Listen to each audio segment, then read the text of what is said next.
पाया पडतो सगळ्या पोरांच्या. तुम्ही दंगली, मोर्चे आणि आंदोलन याच्यात पडू नका. तुमचं काय मत आहे? सर लोक सांगतील, शेळके साहेब सांगतील, आता लोकांच्या पेनात कॅमेरे. उद्या जर तुम्ही टपरी पेटवताना दिसले तर आता त्याला 10 वर्ष शिक्षा आहे, जामीन नाही. आणि आतापर्यंत गरीबाचे दात गेले, मोठ्याचे गेले नाही. मोठ्याचे गेले नाही आणि मोठे जाऊन येतही नाही. ते तुमचा वापर फक्त यूज अँड थ्रू करणार. आणि त्याला दुसरं कारण आहे, आता कोणतंही काम करायला पोलीस व्हेरिफिकेशन दाखवावं लागतं. आता MPSC द्यायची, UPSC द्यायची, हॉटेल टाकायचंय, कृषी सेवा केंद्र टाकायचंय. आणि शेतकऱ्याच्या पोरांना हे मी का सांगितलं, कपास, शिवण, तुरीवर कधीही संसार होणार नाही. मी स्वतः शेतकरी आहे चांगला. मी 3 वर्ष लॉकडाऊन मध्ये शेती करून पाहिली, काही खरं नाही. हेच खरं आहे. पुरा काळा पडलो होतो ढेकळा, पुरा अगोदरच काळा, पण रुपड्या नाही मिळाला. पाव विका, बटर विका, काही करा, पण शेतकऱ्याच्या पोराने किराणा आणि भाजीपाला वरच्यावर सोडवला पाहिजे.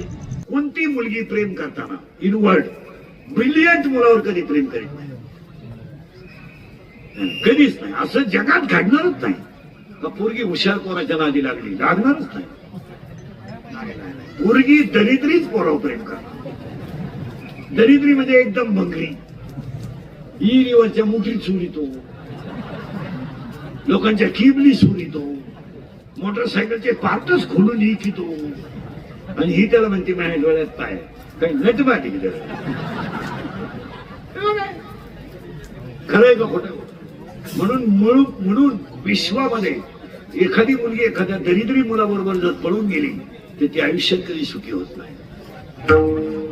आणि सुखी जर झाली असेल एखादी तर तिने मला सांगायचं, महाराज मी सुखी आहे, 6 महिने तुझ्या घरी मांडेल असेल. असं घडू शकत नाही. आई बापाचा तळतळाट घेऊन जर मुली सुखी होत असत्या तर ज्ञानोबराची ओवी फुटी ठरली असती. सकळ तीर्थाची येतोय. जिनं आईच्या डोळ्यात पाणी आणलं आणि जिनं बापाची मान खाली केली ती मुलगी भविष्यात सुखी होऊ शकत नाही. तुमचं काय? तिला पैसा मिळेल तो भाग वेगळा, तिला मान मिळेल तोही भाग वेगळा, पण समाधान नावाची गोष्ट मिळू शकत नाही. काही झालं तर आई बापा हे दैवत आहे. हसण्यावारी निवड काही कीर्तन नाही, झोंबणारं कीर्तन आहे. कधी झालं त्याचं? मुलगी दरिद्री मुलाबरोबर पळून जाते आणि बाप जेव्हा रडतो, तुम्हाला माहिती नाही पोरीनो, एक मुलीचा पाय जर आयुष्यात तिरपा पडला तर मुलगी जर मूर्ख मुलाच्या नादी लागली ती तिचा बाप 10 वर्ष आपोआप लवकर मरतो. 40% शाळेतले पोरं मोबाईल मध्ये रमी खेळून निकाली झाले. संस्था चालकांनी सुद्धा काही नियम केले पाहिजेत. मी स्वतः शाळा चालवणारा माणूस आहे. शैक्षणिक कालावधीमध्ये विद्यार्थ्याचे शिक्षकाचे मोबाईल बंदच ठेवले पाहिजे, तरच पिढी वाचेल. तुमचं काय मत आहे? 10 तारखेला 12वीचा पेपर आहे आता, आणि 20 तारखेला 10वीचा पेपर आहे. सुरू झालंय प्रॅक्टिकल परीक्षा.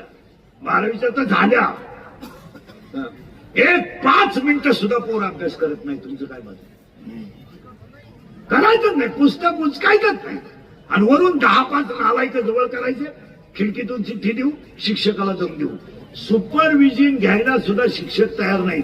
ते पैसे नको, काहीच नको. बंगाल पोरांच्या नादी लागायचं गावातले दोनच्या. आणि पुस्तक देणारे इतके हुशार बाहेरचे, भूगोलाच्या पेपरला इतिहासाचं गायक दिलं. आता इतका हुशार त्याचा पेपर भूगोलाचा आणि आतून गायक दिलं इतिहासाचं. ते सापडूनच मिळालं, रुपया काही लिहिलं नाही. अभ्यास हा विषय लोकांनी सोडून दिलाय. तुमचं काय मत? गायकांनी, वादकांनी, कीर्तनकारांनी पुस्तक उचकायचा हा विषय सोडूनच दिला. फारच उचकायचं. महाराज, माणूस हा शेवटपर्यंत विद्यार्थी आहे. आता माझे 31 वर्ष लोकांच्या शिव्या खाण्यात गेले. थोड्याकरता कशाला बंद करायचे म्हणून लावून झाल्या. असा माणूस नाही व्हायला की त्याला मला शिवी दिली नाही. आणि माझ्या आयुष्यात माझे दोनच गुण आहेत, मी फक्त खरं बोलतो आणि दुसरी गोष्ट मी जे बोलतो ते नेमकं घरात आणि माझ्या बोकांडी बसत. याच्यातलं वाक्य खोटं होत नाही आणि महाकार्यक्रम झाल्याशिवाय. मी बोंबलत होतो मजूर गाडी होईल आलो. मी बोंबलत होतो मजूर बागायतदाराला येताना पैसे देईल दिले. मी बोंबलत होतो मजूर बागायतदाराची खरेदी घेतली. मी बोंबलत होतो मजुराच्या गाड्या लावायला बांद्राच्या कोपऱ्यावर जागा ठेवायला गेली वेळ आली. मी बोंबलत होतो हायवेच्या कडेला ज्यांनी जमिनी विकल्या आणि ज्यांनी घेऊन हॉटेल टाकले जमिनीचे मालक त्या हॉटेलमध्ये भेटाले.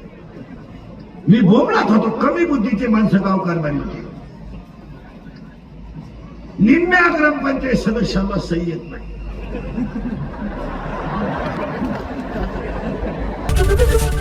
एबीपी माझा, उघडा डोळे बघा नीट.